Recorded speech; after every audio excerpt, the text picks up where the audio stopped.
না, স্বপ্ন নয়, এসব কিছুই বাস্তবে ঘটছে। প্রজাপতি ব্রহ্মা, কানাই, প্রণাম গ্রহণ করুন। আমি কি পরীক্ষায় উত্তীর্ণ হতে পারলাম? ক্ষমা করুন প্রভু, আমাকে ক্ষমা করে দিন। আমার অন্যায় হয়ে গেছে, আমি মূর্খ, তাই আপনার পরীক্ষা নিতে এসেছিলাম।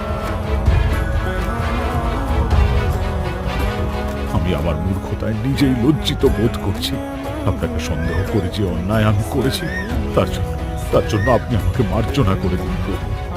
প্রজাপতি ব্রহ্মা, আপনি যা করেছেন তা অজ্ঞাতেই করেছেন, তাই কোনো অন্যায় আপনি করেননি।